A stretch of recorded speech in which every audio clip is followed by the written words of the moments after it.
Buenos días a todos, muy buenos días. Sean bienvenidos a esta plática de café. Espero nos estén acompañando en esta ocasión con un rico café de mañana o con su bebida favorita. Mi nombre es Patricia Luna Arredondo, soy socia fundadora de Calimeria Business Intelligence, empresa dedicada desde hace 15 años a temas de servicios de consultoría en estrategia, innovación y capital humano. En esta ocasión, y para esta plática de café titulada Burnout, reto para el desarrollo organizacional, contamos con la presencia del doctor Víctor López Molina, partner de BigCloud International, socio consultor y psicoterapeuta con práctica profesional de 30 años dedicado a temas de capital humano. Víctor nos ha preparado una serie de slides para que a modo de presentación nos introduzca en el tema para facilitar la interacción que tendremos posteriormente para una rica sesión de preguntas y respuestas para ahondar en el tema. Para esto les invito a ir escribiendo sus preguntas en la sección de preguntas y respuestas o si tienen su versión en inglés en Q&A y darle paso a desahogar sus inquietudes, las dudas que tengan ustedes para que sea una plática realmente muy provechosa para todos. Y bueno, les comento también que le agradezco también mucho al doctor Víctor López haber aceptado esta invitación, puesto que la traíamos ya platicada hace un tiempito para acá, pero finalmente se pudo lograr. Y bueno, Víctor, pues te agradezco mucho haber aceptado estar con nosotros hoy y te cedo la palabra. Muchísimas gracias, Pati. Buenos días. Y agradezco de nuevo la invitación.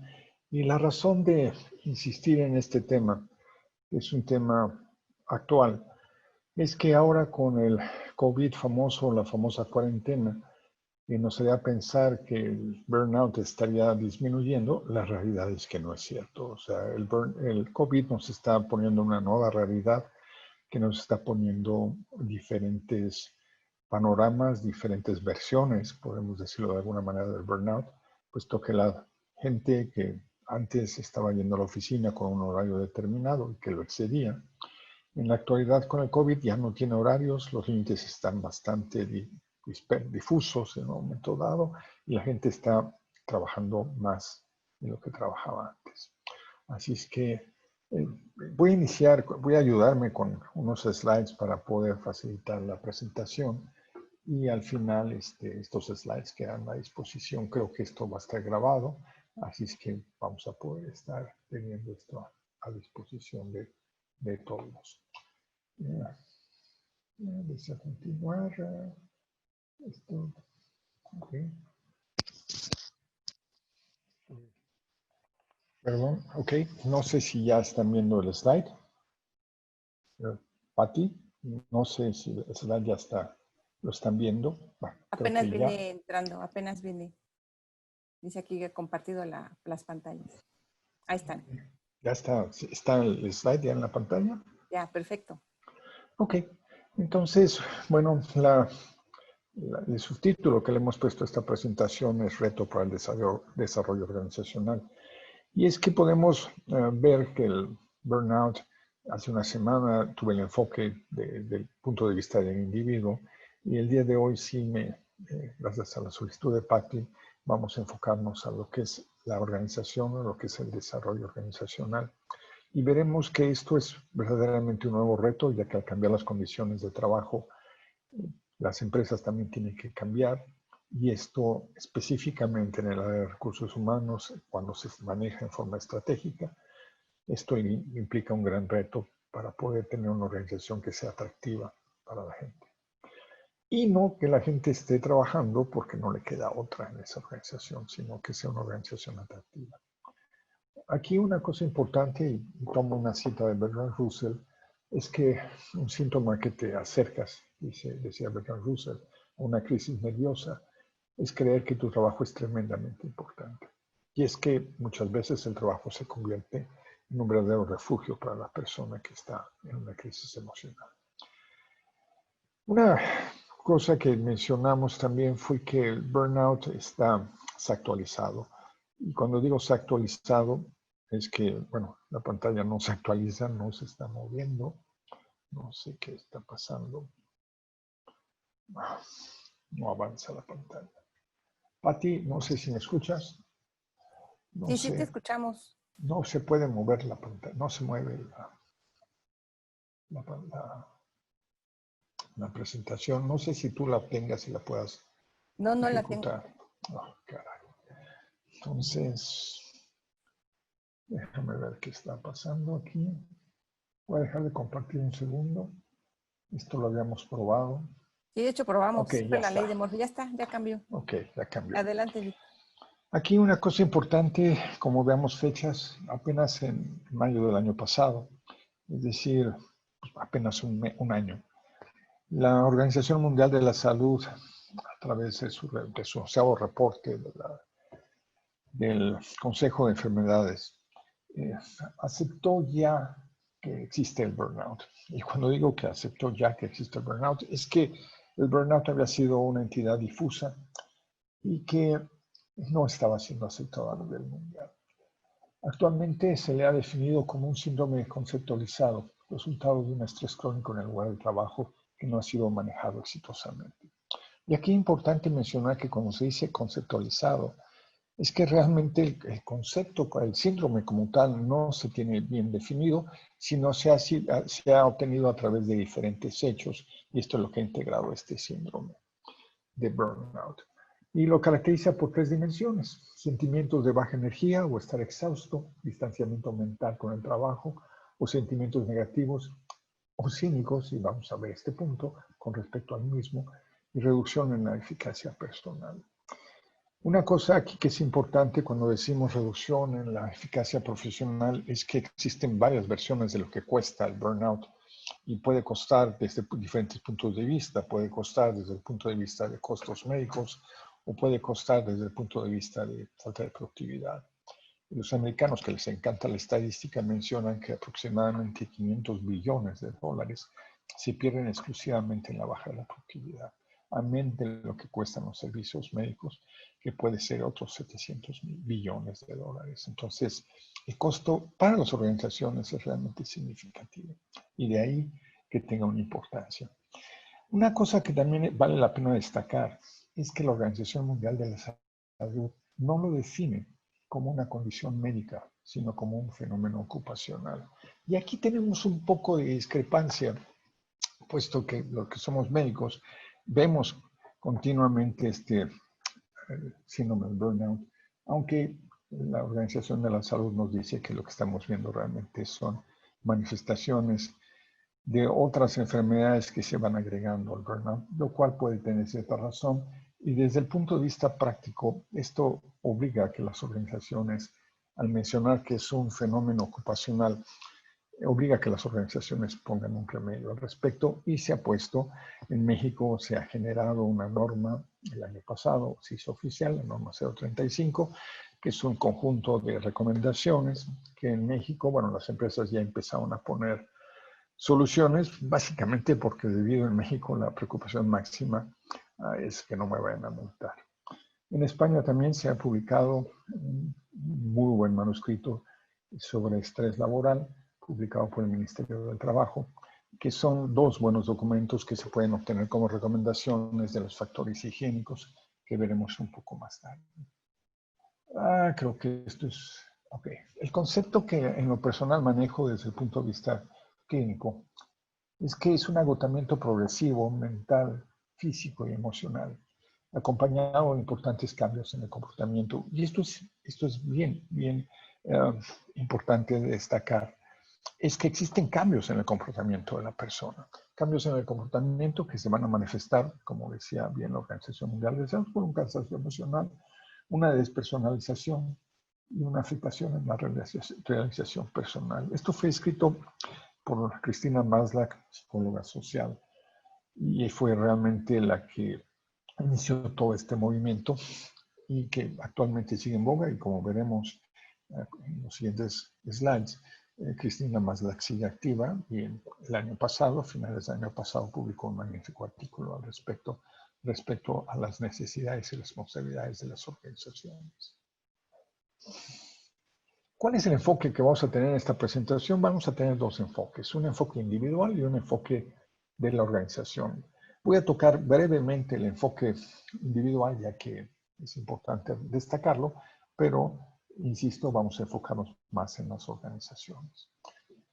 Aquí tenemos las etapas del burnout, que debo confesar que es una modificación que hago de las 12 etapas que en su principio elaboró Freudenberger, y que en lo personal, debido a la práctica, a los 30 años de práctica, he modificado a 8 etapas, y básicamente porque estas 8 etapas me permiten y le permiten a las organizaciones interactuar y saber en qué momento tienen que actuar ellos y en qué momento actuamos nosotros. Lo que también aquí es muy importante destacar es que la etapa inicia con esta compulsión de probarse a sí mismo. Y aquí es donde muchos mencionan que para que se tenga burnout se necesita tener una personalidad específica.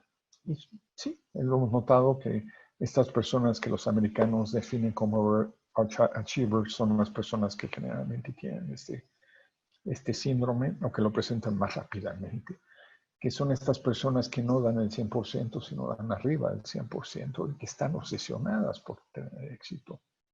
Bueno, esto tiene un doble filo porque son estas personas que al final de cuentas, cuando no pueden lograrlo por condiciones fuera de su control, entran en esta etapa, empiezan a entrar en estas etapas de burnout. ¿Qué es lo que pasa? Bueno, en la segunda etapa es que se presenta un gran trabajo, es un trabajo intensivo, pero descuida otros factores, descuida otros círculos. Y aquí uno de los círculos que si se tiene es definitivamente importante, es el aspecto de la familia. Entonces vemos que estas personas empiezan a destacar que su trabajo es lo más importante y van abandonando a la pareja y a la familia. Finalmente viene una tercera etapa que aquí es donde decimos que debemos entrarle a los consultores, a los terapeutas, porque empieza una sublimación de conflictos y necesidades. ¿Qué es esto? Empezamos a justificar. Empezamos a decir, es que, mija, si no trabajo, no vas a tener lo que tú quieres. Y tengo que trabajar y tengo que entregar este reporte. Y a veces no duermo y a veces no te acompaño a ningún lado, no voy a las graduaciones, no voy a los juegos de fútbol. Y realmente me voy apartando poco a poco de la familia. En esta etapa es cuando debemos entrar los externos, ya que las personas que están al lado no van a poder hacer nada. Aquí técnicamente lo defino como una adicción al trabajo ya. Es el mismo problema que pueden presentar unos alcohólicos que simplemente sencillamente no se dan cuenta que están padeciendo, justifican su comportamiento y siguen teniendo este comportamiento totalmente destructivo. Obviamente la cuarta etapa es una negación de los problemas. No existe ningún problema. Yo estoy trabajando y estoy haciendo lo que tengo que hacer porque quiero ser exitoso, porque quiero llegar al tope de la pirámide. Bueno, esto genera después unos cambios evidentes en el comportamiento y estos cambios importantes en el comportamiento llevan también un abandono de las relaciones con la sociedad. Y esto es muy importante. Viene después una despersonalización, que la propia palabra dice lo que está pasando con esta persona. Esta persona ya no está en control, ya no, digamos, de la situación, ya no está en control ni siquiera de sí mismo. Viene una sensación de vacío y finalmente una etapa de depresión, que es aquí donde tenemos cierta discrepancia con la Organización Mundial de la Salud, puesto que estaremos definiendo a burnout aquellas personas que empiezan a tener síntomas de depresión o que manifiestan síntomas de depresión causados por el aspecto laboral. Y es cuando generalmente la clínica los empezamos a relacionar empezamos a diagnosticarlos como burnout. Importante aquí porque al no estar definido como una entidad médica, por lo que tengo entendido, no es fácil que se les dé una incapacidad laboral. Entonces, estas personas están enfrentando, además del dilema de tener que lograr éxito en su trabajo, el tener estas manifestaciones específicas de depresión que lo pueden llevar a situaciones más graves. Y finalmente es cuando entramos ya al burnout. La persona está quemada. La persona ya no sabe quién es, ya no sabe lo que está pasando. Lo único que quiere es salir de la ratonera, como digamos en México, en forma coloquial. Y es cuando pide ayuda y desgraciadamente es cuando esta ayuda puede ser no tarde, pero simplemente el trabajo que se va a tener que hacer para recuperar es más lento y también más larga la recuperación. Entonces, resumiendo, las manifestaciones en el individuo, vamos a encontrar poca calidad en el trabajo, comportamiento autocrático. Son estas personas que para lograr sus objetivos empiezan a empujar y exigir a sus subordinados y acaban también provocando problemas con sus subordinados y también generando que este síndrome, que aparentemente no es contagioso, se convierte en contagioso al tener el jefe un comportamiento autocrático y exigir a su personal. Hay siempre un sentido de urgencia. Este es un problema. Todo urge, todo es importante. Deadlines. Los famosos tiempos límites son esenciales aquí. Entonces, el deadline se convierte en una especie de guillotina. Si no cumples, aquí terminas. Entonces, la organización aparentemente tiene éxito, pero está pagando un costo muy alto. Hay baja moral. Empieza a haber ausentismo, rotación. Y aquellos que me digan que no importa, que la rotación no es tan importante, les menciono que aparte de dedicarme a la clínica por 30 años, también he trabajado con organizaciones top 500, que los americanos llaman, entidades muy importantes, que el costo de la rotación es altísimo. Pues muchas empresas ni siquiera lo tienen cuantificado, pero puedo decirles que el puro hecho de que ingrese una persona, se invierta en el reclutamiento, en la selección de esta persona, después se le entrene, se le capacite y finalmente esta persona abandone, los costos son enormes. La persona va a tener problemas de salud, va a tener bajas defensas, vamos a llegar finalmente, como mencionaba, a la depresión, y esto también está generando problemas familiares, ya sea con la pareja o con la familia directamente. Dentro de esto hemos tenido una revolución muy interesante, una revolución que los famosos millennials están encabezando, donde están enfocándose más a este contexto de el presente es lo que importa, el futuro no es tan importante. Claro, la gente de mi generación les reprocha de que estas personas no están pensando en su retiro, no están pensando qué va a pasar con ellos cuando tengan que vivir de una pensión. No quiero ser pesimista, pero aún los que estuvimos ahorrando en pensiones y todo, no sabemos lo que va a pasar. Un buen día, un mal gobierno, como ha ocurrido en algunos países latinoamericanos, desaparecen las pensiones y la gente está frita. Entonces, el estar pensando continuamente en el futuro puede ser un problema y quizás este pensamiento de los millennials no está tan descabellado, aunque también estos millennials quieren tener un éxito a corto plazo y también sufren del burnout. O sea, su solución en el cambio de contexto social no ha sido suficiente. Y aquí, bueno, nada más recordando unas palabras del Dalai Lama, que solamente existen 2 días al año, que no se puede hacer nada. Uno se llama ayer y el otro mañana. Así que lo ideal es amar, crecer, hacer todo.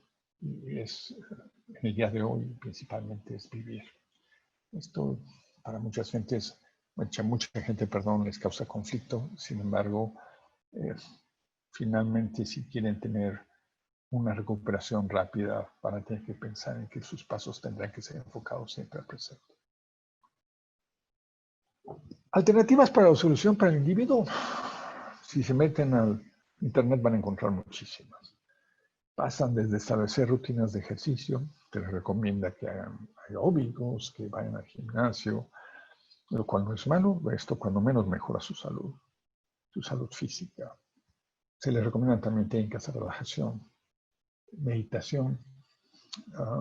También esto es beneficio para el individuo, ya que aprende a controlar sus emociones. Y esto también es valioso, al igual que la yoga. Me estoy saltando a propósito el reforzar resiliencia. Esta resiliencia que últimamente está de moda, esta capacidad de recuperar y enfrentarse ante conflictos adversos, es una muy buena idea tratar de reforzar esta capacidad. Sin embargo, como veremos, después puede ser una arma de doble filo, ya que estas personas aprenden a resistir los embates adversos, y llega un momento en que están resistiendo y cuando se dan cuenta están en burnout. ¿Por qué? Porque simplemente no expresan su inconformidad, no expresan su malestar, siguen resistiendo hasta que finalmente pueden caer en el burnout. Así que la resiliencia puede convertirse en un arma en los filos. Es muy importante el mantener contacto con la familia. La retroalimentación con el jefe es vital. Sin embargo, cuando hablamos de jefes autocráticos, aquí es cuando la comunicación se rompe y no existe esta retroalimentación con el jefe. Aprendí a decir no. Esto hace 30 años me acuerdo que estuvo muy en boga. Aprende a decir no. Era algo que se enfocaba totalmente en muchas empresas. Esta comunicación asertiva, se decía. Bueno, se perdió todo este empuje que había de comunicación asertiva. Sin embargo, ahora ante las circunstancias del burnout, va a ser importante al regresar esto, que la gente pueda decir, no, no puedo, no, no quiero, no, está fuera de mis horarios de trabajo. Y obviamente la persona tendrá que tener una mejor organización de trabajo y si nada de esto funciona, lamentablemente tendrá que buscar otro trabajo. Y el primer síntoma de buscar otro trabajo es cuando la persona se levanta y dice, Dios, tengo que ir a trabajar. Cuando alguien dice, Dios, tengo que ir a trabajar, y lo dice con ese tono, la persona ya está molesta, la persona no quiere ir a trabajar realmente. Entonces la persona está inconforme con su trabajo. Y es cuando tiene que sentarse a pensar si está en el lugar adecuado o no. Muchas personas, cuando no pueden cambiar las situaciones, deciden buscar trabajo. Se calcula que alrededor del 30% de las personas que están trabajando están buscando activamente trabajo. Y esto es algo maravilloso para los que dan parte y nos dedicamos al headhunting. Sabemos que hay gente que siempre está buscando trabajo y no solamente por buscar mejores oportunidades, sino simple y sencillamente porque están hartos de la organización donde están. Aquí vuelvo a mencionar etapas del burnout, pero un poco ya más enfocadas a la parte de producción, a la parte de productividad. Hablamos de demandas interpersonales, de la carga de trabajo nos van a llevar a una carga, un cansancio emocional, una falta de recursos, una despersonalización, una baja autorrealización. Si entramos a la columna de la derecha, veremos que entramos primero cuando entra cualquier individuo a trabajar, que en una etapa de entusiasmo. Y esto quiere hacer todo, quiere comerse el mundo, como decimos.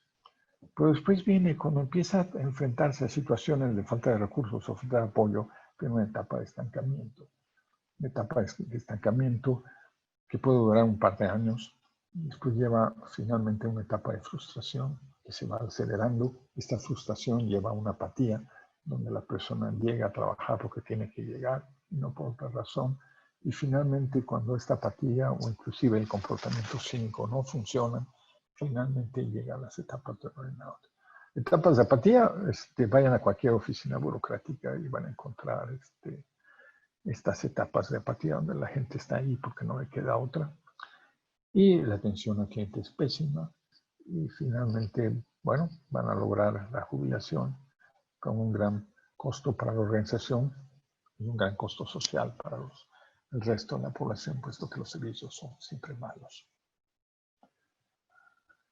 Ahora sí, enfocándonos a la organización. ¿Cómo son estas organizaciones que presentan más frecuentemente el burnout? Bueno, tenemos que son organizaciones que exigen resultados a corto plazo. Oye, Víctor, pues es que las empresas, si quieren sobrevivir, necesitan tener resultados, y si no hay resultados, no sobrevivimos. ¿No es cierto? Entonces, estoy escribiendo ahorita cómo son las empresas y entraremos a la discusión un poco más tarde. Hay una inconsistencia con su tabla de valores. ¿Y qué digo aquí de inconsistencia con su tabla de valores? Son organizaciones que tienen estos pósters, estos grandes desplegados en todos los lugares de trabajo, donde hablan que la persona es lo más importante y realmente no se comportan como tal, donde la persona es simplemente un recurso. Y a tal grado que muchas empresas han decidido cambiar el nombre de recursos humanos por títulos como capital humano o otras más avanzadas denominan el Departamento de Recursos Humanos como el Departamento de Personas. Y aquellos todavía más optimistas lo denominan como el departamento de la felicidad. Yo creo que es interesante, cuando menos, el cambiar el concepto de recursos humanos de personas. El de felicidad ya me parece un poco exagerado, puesto que realmente no trabajamos, normalmente la mayoría de nosotros no trabajamos para Walt Disney. Entonces, las empresas buscan tener éxito y tenemos que conciliar que la persona logre sentirse bien con los resultados a corto plazo que son exigidos por las empresas. Obviamente son empresas que tienen altos estándares de desempeño. Y cuando digo altos estándares de desempeño, no solamente es en el trabajo, pues los altos estándares son desde el momento que reclutan. Son empresas que reclutan a los mejores talentos de las universidades. Y esto es muy divertido porque se hacen diferentes, nosotros en lo personal hacemos diferentes eventos para buscar cuáles son aquellos elementos que tienen el mejor estándar de desempeño. No nos enfocamos solamente en su capacidad de aprender y de estudiar, sino en esa capacidad para resistir los embates de la frustración. Y a propósito, muchas veces en estos seminarios aplicamos diferentes dinámicas para que la gente se sienta frustrada, y lo que hacemos es ver cómo reacciona ante esta frustración, si es capaz de sobreponerse y tener un comportamiento adecuado y un comportamiento exitoso. Pero, en fin, el tener, insisto, estos altos estándares de desempeño también lleva a que las empresas tengan más fácilmente personas con burnout. Aquí lo que ha pasado también es que todo este comportamiento de alto desempeño y de resultados a corto plazo está ocasionando el regreso de los líderes autocráticos. Estos líderes que lo que hacen es ordenar realmente para lograr los resultados. Y cuando digo ordenar, no me refiero solamente a dar órdenes, me refiero específicamente al organizar la tarea de tal manera de que se logre tener éxito. Y muchas veces en este ordenamiento de la tarea, ¿no?, del trabajo, muchas veces lleva a la falta de comunicación y opinión de los trabajadores, entonces lleva a una frustración de los mismos. Existe una inestabilidad en el puesto de trabajo. Posiblemente la persona pueda durar 15, 20 años en el mismo puesto de trabajo, pero la realidad es que la persona no está en su puesto de trabajo. Está, sí, como un bulto en la silla, sin embargo su mente está en otro lado. Y esto también, la gente también está viendo que no hay trabajo, el mercado está contraído y la gente sabe que no puede arriesgarse a buscar una mejor oportunidad, puesto que no hay oportunidades de trabajo. Y entonces la persona se queda ahí, aguanta y paga el precio familiar y él mismo. Se dice continuamente que no hay escasez de talento, pero sí de empleo. Esto es una realidad. Regreso un poquito a los millennials. Estos millennials son gente talentosa que se han dado cuenta que no es necesario que existan empleos si ellos los pueden crear. Entonces, estamos teniendo olas de emprendedores, muchachos que desarrollan sus propias compañías, que trabajan 24 horas, 24/7, como dicen los americanos, pero también los lleva a tener a temprana edad síntomas de burnout. Para Cristina Maslach, que insisto fue la que no inició, que no fue ella, pero sí la que le dio un gran empuje cuando lo presentó en un congreso de psicología, el concepto de burnout, es la que se ha dedicado a darle mucho impulso a las definiciones y al trabajo en burnout. Cristina Maslach, tomado de un artículo de ella, reporta por Jennifer Moss en diciembre del 19, reporta 5 razones que las organizaciones están causando el burnout. El primero que habla es un tratamiento injusto en el trabajo, una carga de trabajo inmanejable, una falta de claridad en los roles, una falta de comunicación y apoyo a los supervisores y una presión de tiempo irrazonable. ¿Esto qué es lo que está ocasionando? Pues simple y sencillamente bloquea Esto que las empresas insisten en llamar que ya no tienen jefes, ya no tienen gerentes, ya no tienen directores, ahora tienen líderes.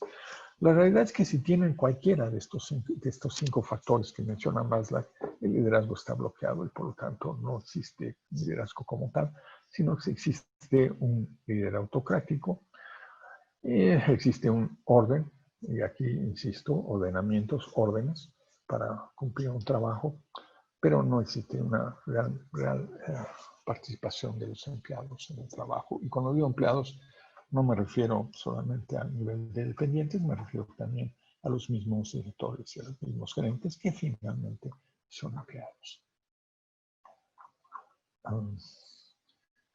5 puntos que quiero discutir en cosa en el aspecto de organizaciones. 1, el liderazgo es cosa seria y no debe dejar cuerpos en el camino.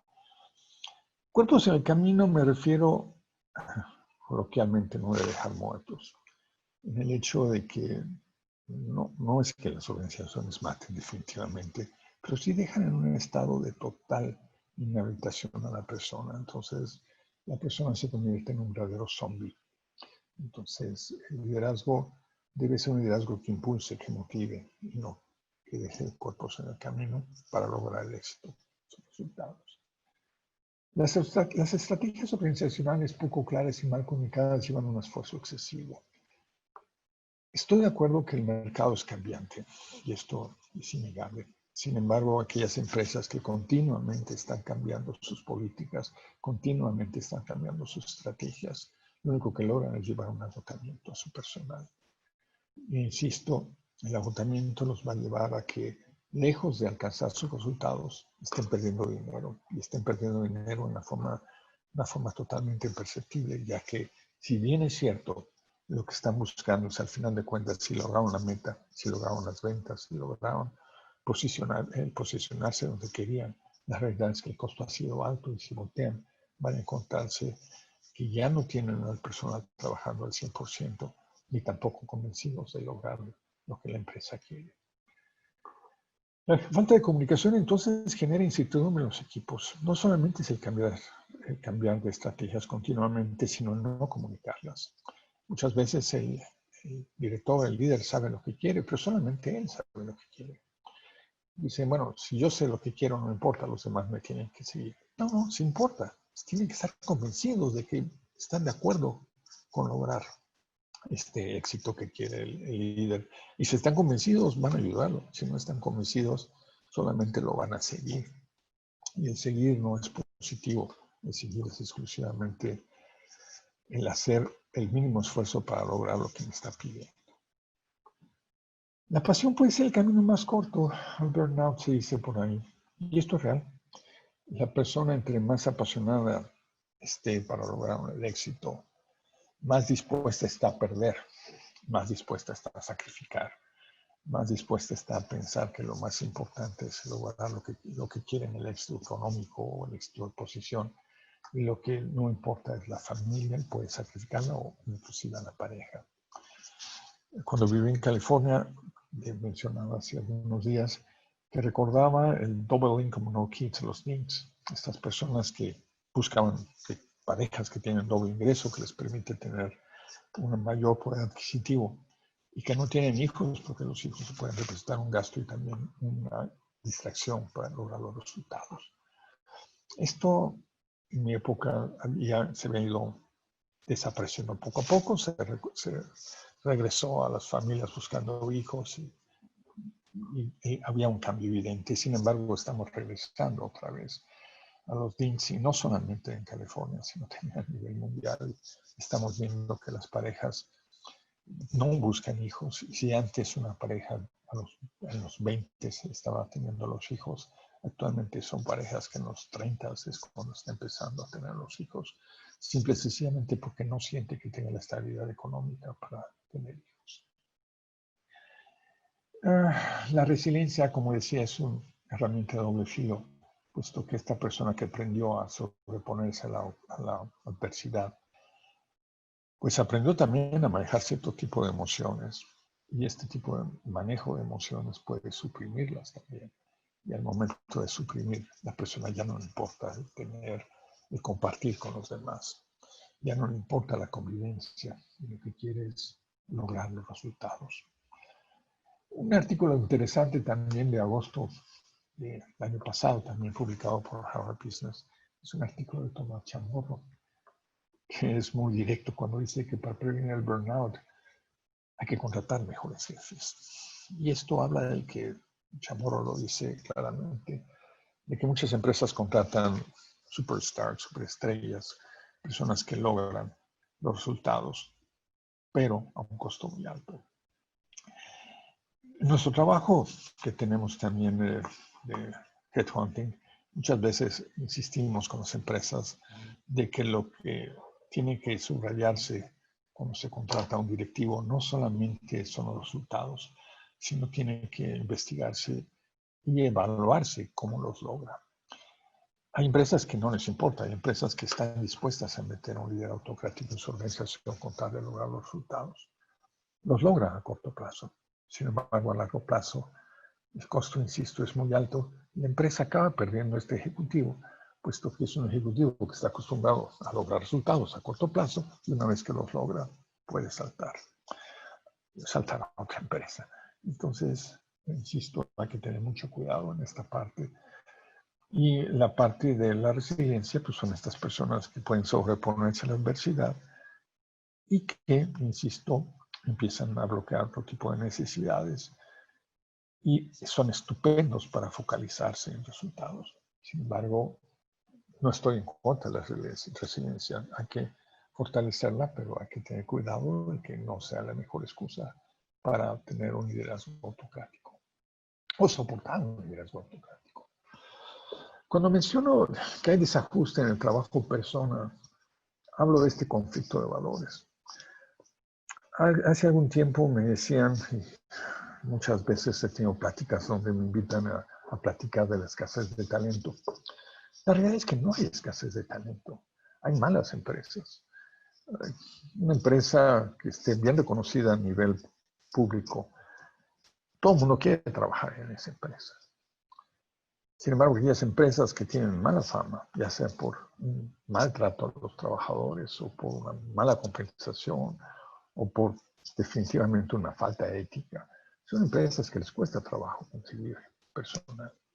Y esas empresas que logran este personal, podemos decir que normalmente no son muy recomendables los empleados que contrata, puesto que saben lo que están buscando y el costo que van a tener que pagar.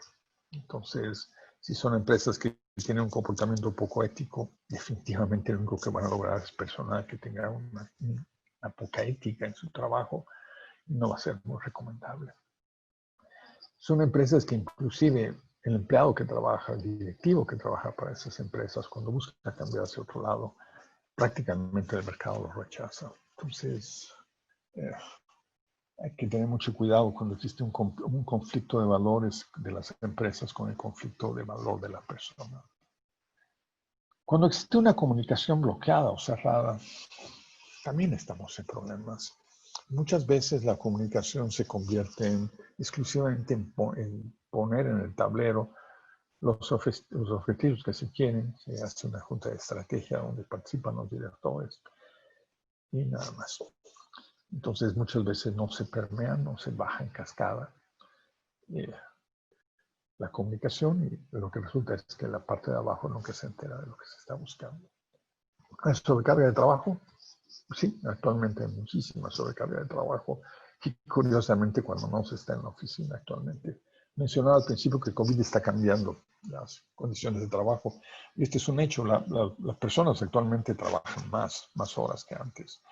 Puesto que si sumamos que ya no están utilizando esta hora, una hora, en México inclusive 2 horas para llegar al trabajo y 2 horas para regresar a casa, y está invirtiendo este tiempo en realizar el trabajo, estamos hablando de que son 4 horas más de la jornada de trabajo. Y aparte, actualmente hay todavía personas que siguen continuando con el trabajo y vemos que son las 9, 10 de la noche y siguen viendo correos, siguen contestando correos o siguen demandando contestación de los correos. Entonces se trabaja más en estas épocas del COVID Y la sobrecarga de trabajo está llevando también a burnout, aún a pesar de que no se esté en las instalaciones de la empresa. Hay una falta de control, sí, una falta de control no solamente de las tareas, una falta de control de sí mismo. O sea, hemos dejado de tener límites. Los límites ya no se establecen. Antes, cuando menos, sabíamos que aparentemente cuando cruzábamos la puerta de salida de la empresa, el trabajo se quedaba ahí. La realidad es que no. Mucha gente sale con el trabajo a cuestas y no tiene que salir con los portafolios llenos. Simplemente ya con que esté conectado al correo o al internet de la empresa, sabe que está conectado. Y entonces ya son empleados que están trabajando 24/7 para la organización. Y son estas. Y aquí no es la organización la culpable. Aquí la culpable es uno mismo, que no hemos podido establecer los límites y mucho menos definir el control que se necesita para evitar esto. Estamos hablando entonces de comunidades rotas, tóxicas, comunidades que están influyendo en otras comunidades para decir que el trabajo es lo más importante y hay que hacerlo. En lo personal he trabajado para empresas europeas y para empresas norteamericanas y mexicanas y siempre me ha llamado la atención que, por ejemplo, las vacaciones en Estados Unidos y en México son pocos los días realmente. En México inicia el primer año con 6 días. Mientras que en Europa tenemos vacaciones de 15 días, de un mes inclusive, de 3 semanas. Y las personas toman las vacaciones. En México, inclusive, me acuerdo cuando trabajaba en el área de recursos humanos, las personas llegaban a pedirme que les pagara sus vacaciones. Cuando yo les preguntaba de qué era esto, de que pagar las vacaciones, me decían, es que no he tomado vacaciones en 3 años, necesito dinero, necesito que me pague esos días. Bueno, las organizaciones éticas no lo hacen. No lo hacen porque saben que pagarle las vacaciones a un empleado posiblemente le ayude a solucionar un problema económico, pero no está generando a la empresa un problema de actitud, un problema de comportamiento, porque esos empleados no están rindiendo lo que deben rendir. Entonces, las empresas de principio no deben pagar las vacaciones. Hay algunas empresas que todavía tienen esta mala costumbre y el empleado sigue con esta mala costumbre de pedir que le paguen las vacaciones y sobre todo de no tomarlas. Hay muchos ejemplos cuando vemos en la clínica de personas con burnout, personas con depresión, personas simplemente ya hasta el tope del trabajo. Cuando le pregunta a uno cómo te fueron las vacaciones, cuándo tomaste las últimas vacaciones, con sorpresa escuchamos que solamente toman algunos fines de semana y no han tomado vacaciones en años porque no saben qué hacer en esas vacaciones. Obviamente cuando decimos, bueno, tómalas con tu familia, la persona se nos queda viendo con una cara de qué estás hablando. Bueno, disfruta con tu familia estas vacaciones. Entonces, cuando esta persona nos mira con esta mirada vacía, comprendemos que ya no hay familia, que no hay una relación. Entonces, cuando las organizaciones tienen empleados que no toman vacaciones, las organizaciones están en problema. Y no se han dado cuenta o no quieren darse cuenta.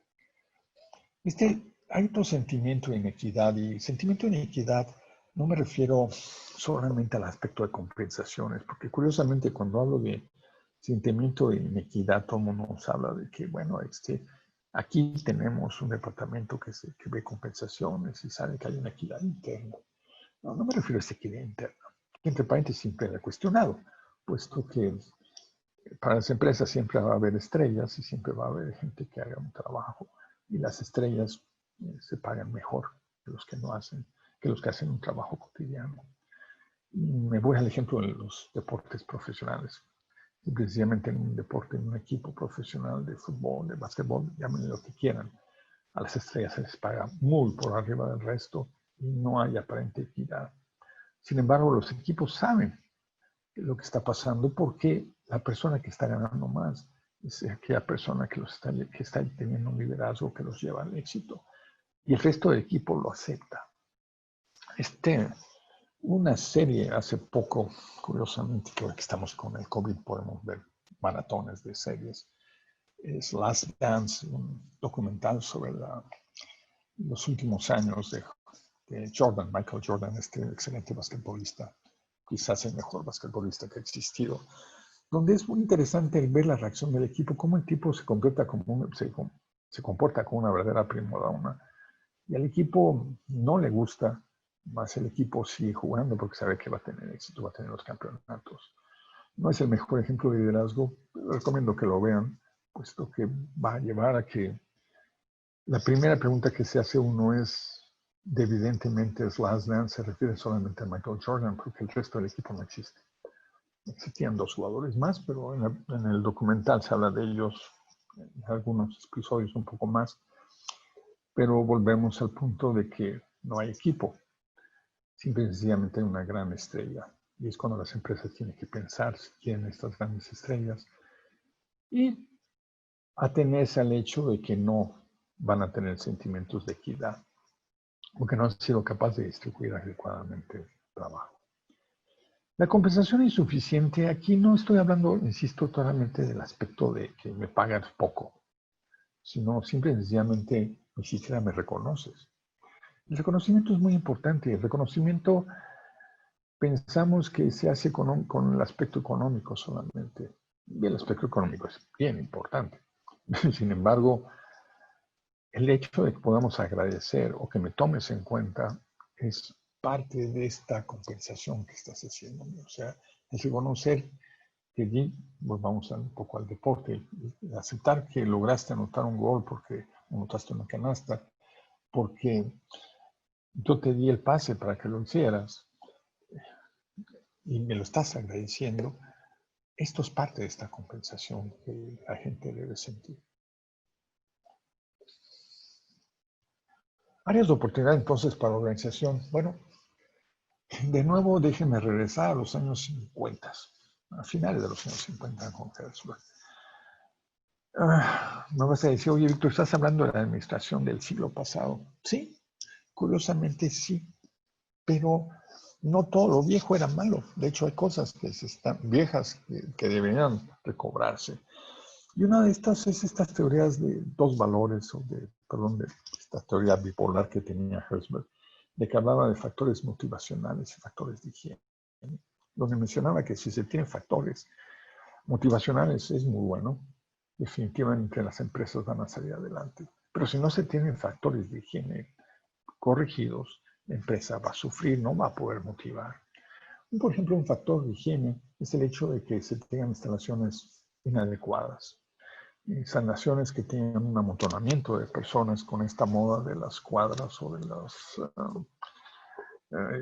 oficinas repartidas donde nadie tiene un espacio fijo para trabajar. Muchas veces está compartiendo espacios. Desde el punto de vista productivo aparentemente es adecuado, sin embargo la realidad es que el efecto en las personas no es muy positivo. A pesar de que lo digan algunos millennials que esta moda de los espacios compartidos es muy bueno, la realidad es que muchos de ellos no están en las instalaciones. Es muy importante entonces que se tengan valores claros y trabajo significativo. La empresa tiene que trabajar en esto. La selección debe ser en base a ajuste cultural. Cuando digo un ajuste cultural es que la empresa debe buscar no solamente a la persona que tenga las mejores calificaciones o los mejores resultados, sino debe buscar una persona que piense y sienta como ellos. Porque si no existe este ajuste cultural, la persona no se va a sentir a gusto y simple y sencillamente no va a lograr los resultados que se esperan de él. Porque la persona va a estar totalmente en un desajuste entre sus objetivos y los objetivos de la empresa. Mantener cargas de trabajo sostenidas, conseguir una buena distribución de trabajo, esto es posible. Cuando no se tiene y trabajamos a base de bomberazos, es cuando tenemos cargas de trabajo que no son sostenibles y además que no son sostenibles, son imposibles de cumplir. Es muy importante el reconocimiento y la recompensa. Es muy importante el reconocer a la persona que ha colaborado en lograr algo. Cuando no se tiene, estamos en problemas. Una comunidad integral significa que el mejor lugar para trabajar es aquel lugar donde la gente se siente a gusto. Aquella persona que recibe hostigamiento laboral, ya sea por el jefe o por los mismos compañeros, no logra tener una buena adaptación y no logra tener resultados. Y sí es cierto que muchas veces mencionamos que son los jefes los que causan el hostigamiento por un comportamiento autocrático, también lo son los compañeros. Sobre todo en esta época que hablamos más de discriminación. Entonces, tenemos estos problemas de relación y tenemos que buscar, y es el trabajo del Departamento de Recursos Humanos, personas, felicidad, como quieran llamarle, para lograr que la comunidad se integre. Y finalmente es trabajar con equidad y con respeto. Esto es crucial para las empresas.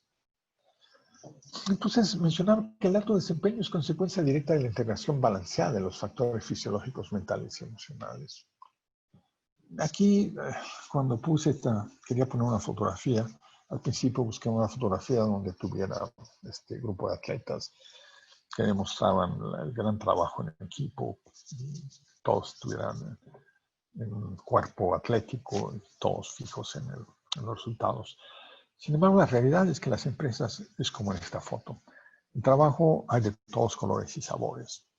Entonces, hay que integrar, para un equipo hay que integrar diferentes culturas, diferentes capacidades físicas, diferentes capacidades mentales y sobre todo diferentes capacidades emocionales. Y esto es el trabajo que tiene que hacer no el Departamento de Recursos Humanos, sino toda la empresa y en especial los líderes de las empresas. Acciones sugeridas, estas son algunas de las acciones sugeridas. Tenemos, como veremos después, un taller dirigido ya específico, pero apego a escala de valores, y aquí cuando digo apego a escala de valores, las empresas tienen que sentarse a ver cuáles son los valores que realmente están apoyando y los que están manifestando. Porque una cosa son los valores que ponen en el póster y otra cosa son los valores que manifiestan en el día a día. Insisto, en la selección basada en valores y afinidad cultural, un liderazgo sustentado en la comunicación, una evaluación de desempeño simple y honesta. Esto es otra cosa interesante. Trabajé bastantes años en el área de recursos humanos, en el área de estrategia. Y era bien interesante cómo cuando llegaban esas famosas evaluaciones semestrales, o trimestrales en algunos casos, era un verdadero conflicto. ¿Por qué? Porque se tiene que sentar el empleado con su supervisor y se sentaban para tener una junta de intercambio de resultados, y la realidad es que era una junta donde se decía, se le calificaba el comportamiento y después de 6 meses o cada 6 meses se le decía a la persona que había logrado X resultados. La realidad es que estas juntas no sirven para maldita la cosa, lo único que causan es conflicto, y en muchas de las empresas que me ha tocado trabajar, empresas muy importantes, simple y sencillamente la evaluación de desempeño es un verdadero circo y es un verdadero teatro. Y créanme que me tocó analizar muchas de estas, sobre todo cuando hacíamos calificaciones para promociones. Notábamos que una cosa, cuando veíamos la evaluación de desempeño y después hablábamos con los jefes, el jefe nos decía otra cosa distinta. Cuando le preguntabas, oye, ¿pero lo calificaste con X? Bueno, es que había que justificar un aumento, había que justificar esto. O sea, realmente se usaba como una herramienta exclusivamente para manipular al empleado, no tenía una aplicación real. Muchas de las empresas actuales ya no tienen esta evaluación de desempeño, sino tienen una comunicación abierta con los empleados, que sin duda alguna es lo más recomendable. Tienen que revisar estos factores emocionales y de higiene que estamos mencionando, estos factores que favorecen el trabajo y aquellos factores que no lo favorecen. Hay que establecer límites y rutinas, sobre todo en este tiempo de COVID. Es decir, no debemos permitir, ni debemos hacerlo, de hacer llamadas o mandar correos pidiendo que nos contesten a las 10 de la noche o inclusive a las 1 o 2 de la mañana, porque simple y sencillamente tenemos insomnio porque simple y sencillamente nuestra pareja ya no nos aguanta. Entonces estamos en nuestra pequeña oficina habilitada mandando correos de forma totalmente absurda. Recuerdo aquí una anécdota de que alguna vez un jefe bastante autoritario me pidió que me preguntó, ¿te vas a ir de vacaciones? Le dije, sí.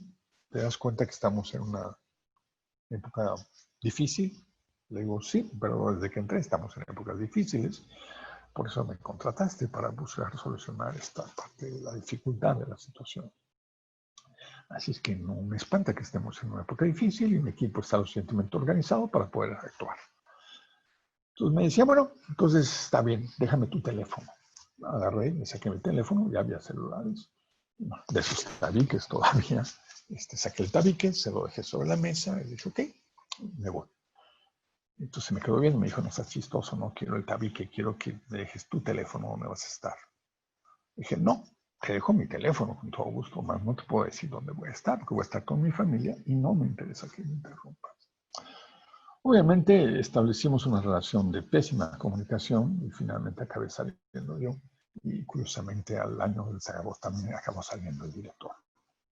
Entonces, muchas veces los directores mismos no entendemos que nuestras acciones acaban pagando un precio finalmente. Aquí hay dos instrumentos bastante interesantes, cuando menos en México y en España, que les recomiendo que revisen. Una cosa es la norma 35. La norma 35 que fue sacada el año pasado, ya en forma oficial, que sirve para orientarnos sobre todo en los factores de higiene. Hay que tener mucho cuidado de cómo se maneja, sobre todo en las encuestas laborales, encuestas de clima, que son realmente la forma en que se están manejando, porque puede ser una caja de Pandora, o, como muchas empresas lo están haciendo, sencillamente están haciendo encuestas, ellos eligen quiénes tienen que contestar, y ellos mismos contestan la encuesta, y la realidad es simple y sencillamente para evitar las multas. Esto es muy tradicional en México, donde realmente nos interesa tener las cosas bien hechas, de acuerdo a la ley, y otra cosa es cómo está la empresa. En España también el Ministerio de Trabajo y Asuntos Sociales publicó un magnífico documento sobre estrés laboral. Es un buen compendio, es una buena guía para la parte de factores de higiene y son recomendables cuando se toman desde ese punto de vista como una recomendación para factores de higiene. E insisto, y se busca realmente buscar un resultado y no nada más cumplir con lo que se le pide.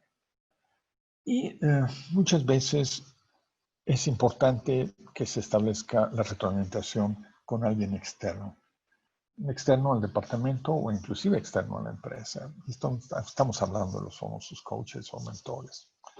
Y aquí, por mi profesión, mi background, les recomiendo que los coaches manejen etapa 1 y 2 del burnout, etapa 3, ya cuando empecemos a tener sublimación, cuando la persona empiece a justificar.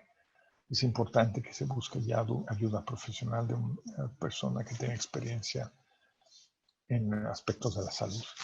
Ya un coach no es suficiente. Sin embargo, en la fase 1, 2, los coaches son excelentes, hacen excelente trabajo. Y el mentor es importante que siga durante todas las etapas del burnout como un elemento accesorio y de apoyo, ya sea el coach o el terapeuta. Ok, entonces creo que por lo que tengo entendido me he extendido un poco. Creo que Pati va. Ahora sí, perdón. Ya, te dejo, Pati. Sí, pues muy bien, Víctor. Muchísimas gracias. Creo que ha sido bastante completa la explicación. Damos paso a unos breves minutos para algunas preguntas. Mira, en el caso de las etapas del burnout, comentaste por ahí que hay veces donde los obsesionados por tener el éxito son de ciertas personalidades. ¿Podrías describir un poquito para que la gente que nos está ahorita presenciando entienda un poco de quiénes son los más susceptibles de caer en el tema de burnout, por favor? Mira, la clásica personalidad es el obsesivo compulsivo. Sí, aquella persona que quiere hacer las cosas de una forma bien específica y no soporta el hecho de que no se hagan las cosas como él quiere. Esta persona obviamente se va a enfrentar ante una organización de que no puede hacer las cosas como él quiere forzosamente porque hay elementos variables que somos los seres humanos. Los seres humanos, cada uno de nosotros es un universo distinto, entonces tú puedes pedir una cosa, pero yo puedo pensar otra cosa. Entonces, el hecho de que llegues con una actitud de que hay que hacer esto porque hay que hacerlo, es una persona que va a tener problemas en la organización. Y el obsesivo también tiene el problema de las tareas. Quiere que la tarea sea perfecta, entonces la está repitiendo hasta que la ve perfecta. Esto no es malo cuando es el solo. No es malo hasta cierto punto, pues todo lo que va a pasar es que esta persona van a dar las 10 de la noche, las 11 de la noche, las 12, la 1, las 2 de la mañana. Bueno, y si está solo, bueno, con su pan se lo coma, decimos por ahí. Pero generalmente también tiene la mala costumbre de estar conectado a alguien donde le está pidiendo que le dé información o que haga X cosa. Entonces, no solamente está arruinando su vida, está arruinando la vida de los otros. Sí, la Entonces, cadena, ¿no? El eslabón de la gestión, donde tiene uno esa dependencia, ya sea hacia adelante o hacia atrás. Puede sí, que yo en mi obsesión de la perfección detenga a alguien, ¿no? Para que haga algo pronto y lo meto yo en temas también de tiempo, ¿no?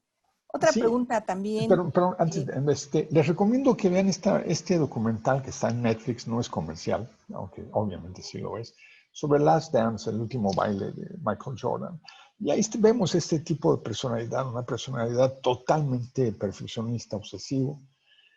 Y la gran pregunta es, los que somos aficionados al básquetbol y lo jugamos, estamos maravillados, pero después nos sentamos a pensar si realmente el tipo era un líder, era una persona bastante nociva, no nociva porque lograron campeonatos, pero sí tóxica para la organización.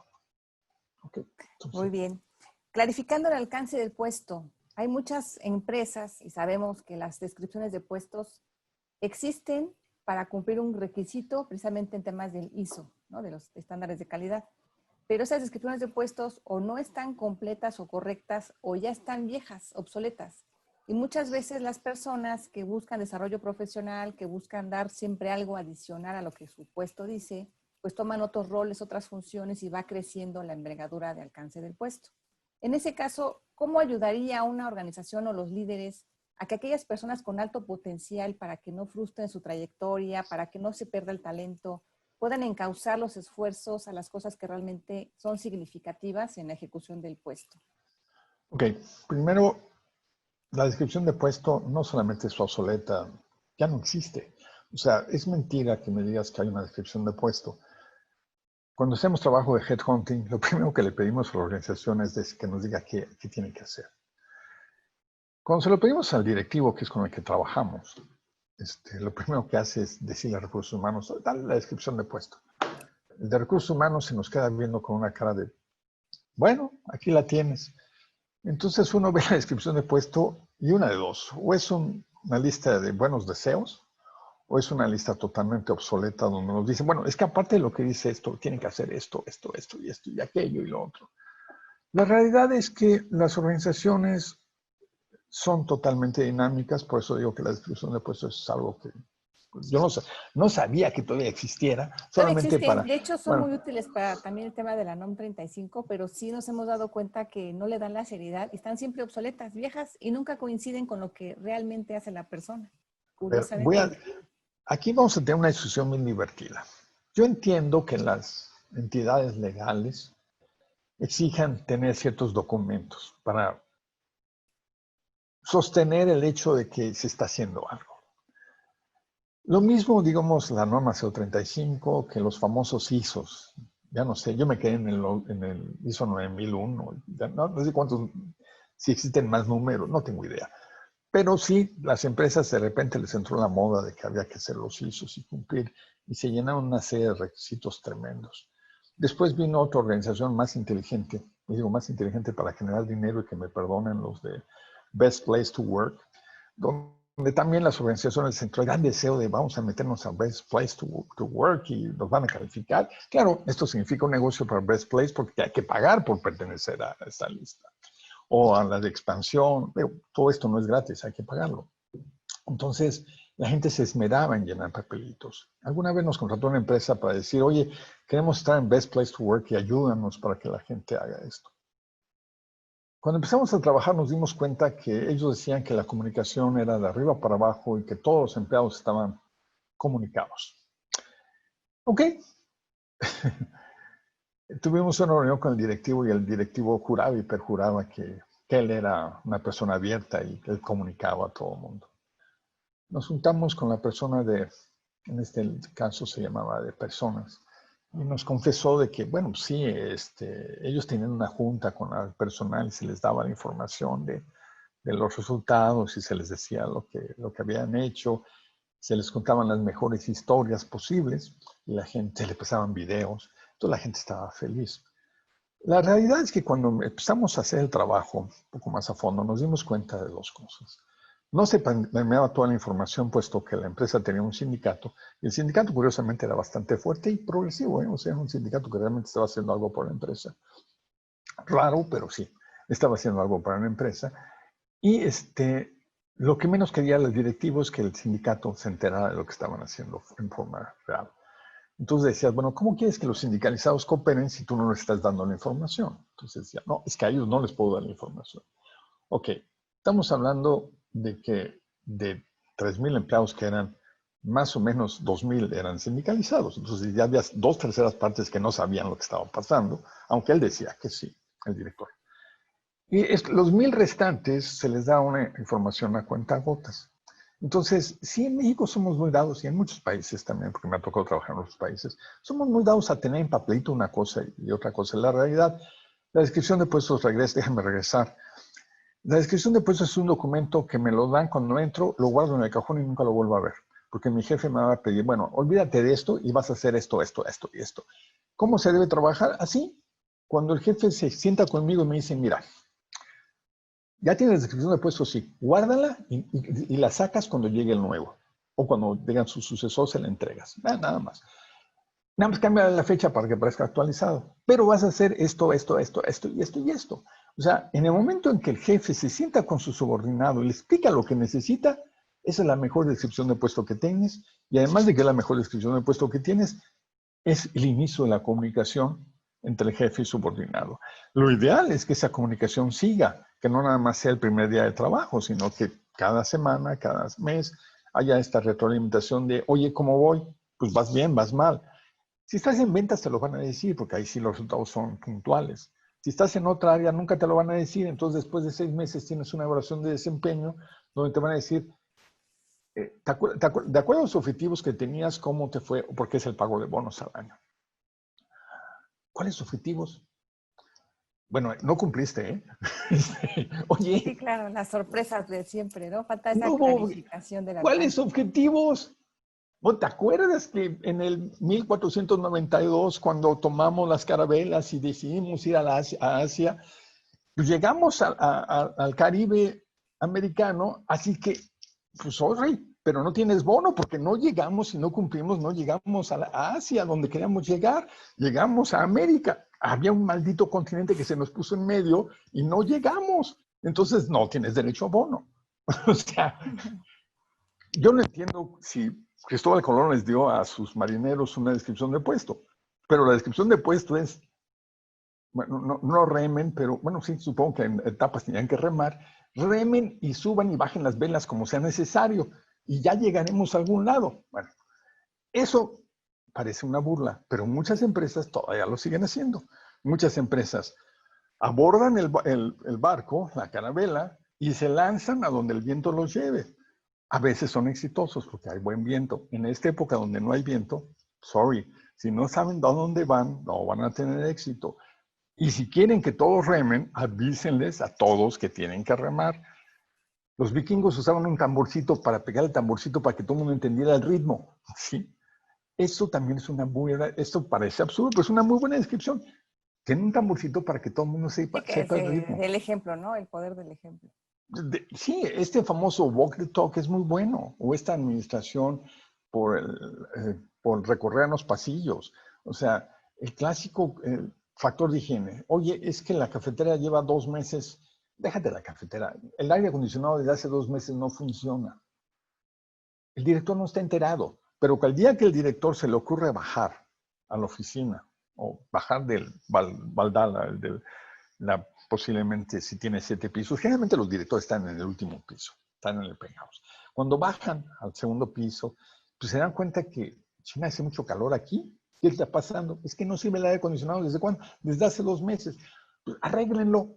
En Sí, ese cuando dan momento, la instrucción y alguien se mueve a sí, hacerlo, ¿verdad? Sí, sí, exactamente. porque Increíble cómo se llega. los que estaban en el segundo piso no hicieron nada, porque estaban esperando que alguien iluminara al director. Los directores a veces no son culpables, simplemente, bueno, sí son culpables de no bajar a enterarse de lo que está pasando.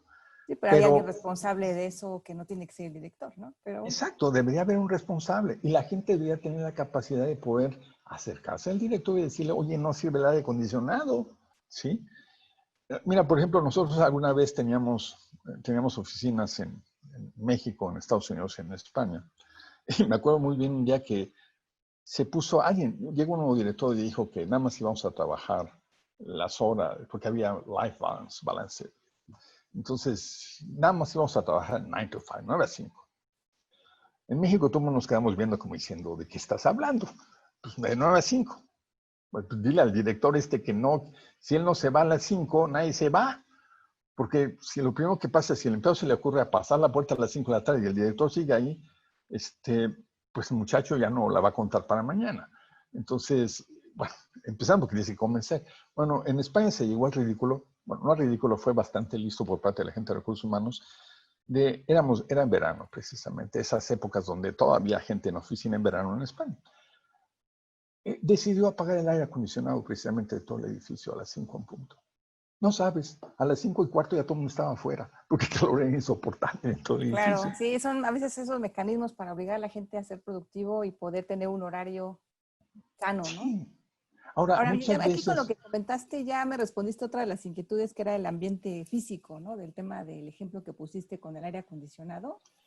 Y algún punto aquí, nada más para cerrar la parte de las preguntas. Aquí alguien nos pregunta el tema de las consecuencias, ¿no?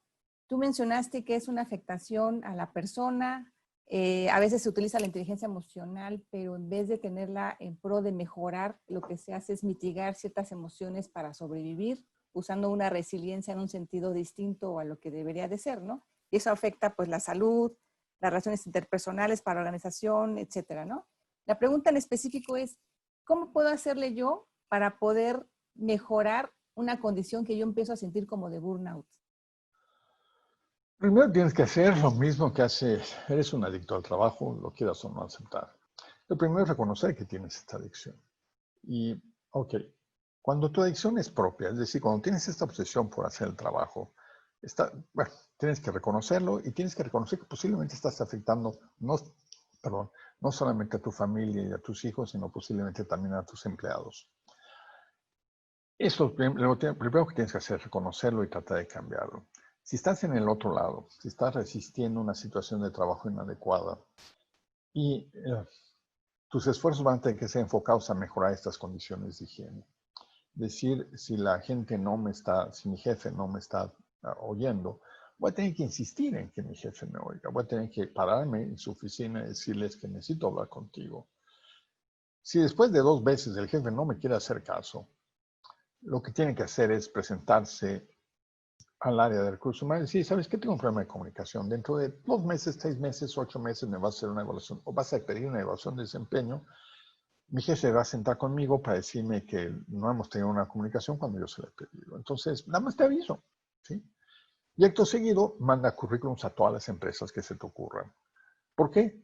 Porque si tu jefe no te está haciendo caso, a pesar de que tú le estás insistiendo un par de veces, pues simple y sencillamente no te va a hacer caso. Entonces, es el momento y acudiste con la gente que teóricamente te va a ayudar, que es recursos humanos, o con alguien, con tu supervisor directo, tus compañeros, preguntarles, oye, ¿así se trabaja aquí? No, pues aquí se trabaja así.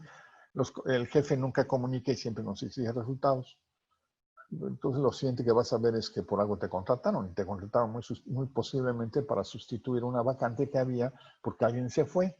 Entonces, esas empresas que tienen una alta rotación son empresas que las vemos en todos lados ponen anuncios en el periódico, ponen anuncios en el OCC pidiendo empleados. Obviamente nosotros nos dedicamos al hunting y es cuando decimos tengan cuidado con esas empresas, son las empresas tóxicas. Que nadie quiere trabajar con ellos, ni tampoco nosotros los headhunters queremos trabajar con ellos. Porque además son empresas que nosotros nos damos una garantía. Que los empleados no van a durar ni la garantía, entonces acabo poniendo lo que me dieron, ¿no? Entonces, con esas empresas no trabajamos. Complicado, ¿no? Pues bueno, vamos a hacer ya el inicio del cierre de esta sesión. Me gustaría, Víctor, si nos puedes decir qué podrían hacer las organizaciones para mejorar en estos temas del burnout. Mira, esto fue obviamente una pequeña presentación de... Ay, aquí es el cohete. ¿Cómo le hago? Ok, compartir pantalla otra vez. Mira, a manera de comercial, porque sí, a manera de comercial, aquí está, no tienes demasiadas cosas. A manera de comercial, nosotros tenemos 3 diferentes rubros. Esta plática fue dirigida a organizaciones, básicamente. Pero manejamos 3 rubros. Aquí voy a comentar los 2 que corresponden a esta presentación, que es cómo desarrollar una organización de alto desempeño. Y esto es importante puesto que estamos convencidos de que sí se puede tener una organización de alto desempeño con poco costo de vida. Y la modalidad que estamos manejando en esta época pues, es definitivamente por línea vía Zoom. Y tenemos 2 talleres, uno dirigido abierto a empresas que no quieren mandar a toda su gente, sino no pueden mandar a 1 o 2 personas. Y son talleres donde, en ambos talleres son talleres de 5 horas, con 2 sesiones de 2,5 horas cada sesión en 2 días distintos, que pueden ser al día siguiente o pueden ser 2 días después, donde permitimos que la primera fase hablamos del individuo, la segunda fase hablamos de la organización y de cómo se puede actuar. Y esta es la forma en que estamos trabajando y donde ya no, o sea, esto fue una presentación donde ya estaremos tocando punto por punto los factores que deben tomarse en cuenta. Y obviamente hay un trabajo, cuando se trata de un grupo cerrado con una empresa, hay un trabajo previo con la empresa para tratar de recabar toda la información y saber cuáles son aquellos factores de higiene en los que se pueden trabajar y que podemos recomendar en trabajar con esta organización. Entonces tenemos estos 2 talleres y también tenemos a nivel individual ya un servicio de mentoría, donde también hablamos de mentorías de 4 o 5 horas, donde estamos trabajando con la persona para identificar su problema y tratar de ayudarle a salir de él. Que obviamente el problema no se resuelve en 4 o 5 horas, sino va a tener que trabajar. Y este es un compromiso importante donde la persona no solamente es establecer el diagnóstico, sino es realmente establecer acciones. Y esto aplica tanto para las personas como para las organizaciones. En el caso de los talleres abiertos, sí recomendamos que sean personas que sean proactivos, pero que también tengan capacidades de cambio. Y sí, que sean personas que puedan llegar a regresar a la organización, no nada más comentar lo que se trabajó, sino que realmente puedan establecer acciones para cambiar a la organización. ¿Sí? Ok, eso es lo que te podría decir. Y te dejo mis datos para las personas que quieran comunicarse, ya por WhatsApp o por correo, me pueden enviar correo, prometo que les voy a contestar. El teléfono lo tienen para que lo envíen por WhatsApp. Les recomiendo que manden más WhatsApp a que me envíen teléfono, a que me hablen por teléfono, porque si no conozco el teléfono no lo contesto, entonces es más fácil que sea por WhatsApp, que me manden cuando menos diciéndome soy fulano de tal, quiero hablar contigo de esto, entonces ya les contestaré. ¿Okay? Excelente, Víctor. Pues muchísimas gracias. Vamos ahora sí a hacer el cierre de la sesión. No nos queda más que agradecerle a todos los que nos acompañaron el día de hoy por Facebook o por Zoom. Aquí se metió un ruidito medio extraño, ¿verdad? Sí, no supe. Aquí no fui yo. Sí, se lo metió, pero bueno. Sí, entonces la idea es cerrar con ustedes la plática. Me parece que fue algo bastante rico, es algo que normalmente no se platica, ¿no? De forma clara en las organizaciones. Siempre se habla del trabajo, de la comunicación, de la retroalimentación, pero pocas veces las personas se enteran si tienen estos problemas. Y qué mejor hablarlo a nivel individual con el impacto en las organizaciones. Pues muchísimas gracias. Les dejo a todos un saludo por habernos acompañado acá.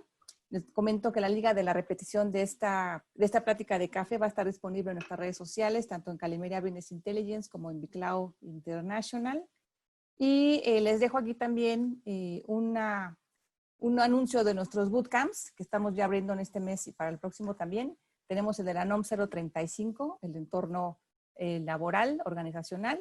El de Sintox, que de alguna forma está enfocado para encontrar a las personas que tienen algún tipo de rol como víctima, espectador o el mismísimo verdugo, que muchas veces los verdugos no se dan cuenta que tienen comunicación tóxica o relaciones tóxicas también con sus empleados. El M, que es liderazgo estratégico para mujeres ejecutivas, donde buscamos empoderar a las mujeres para su desarrollo profesional. Y jamás lo imaginé que es un taller que hemos hecho en específico para el tema de las redes sociales, todo el tema de la fauna nociva que hay, de los bots y de un montón de cosas que hay extrañas, cómo interactuar con ellos, cómo protegernos y sobre todo el cuidado de los datos personales. Los detalles de estos lo tienen en la página web. Y bueno, pues no nos queda más que agradecerles. Muchas gracias a todos por acompañarnos en esta sesión de pláticas de café y cerramos con un hasta pronto.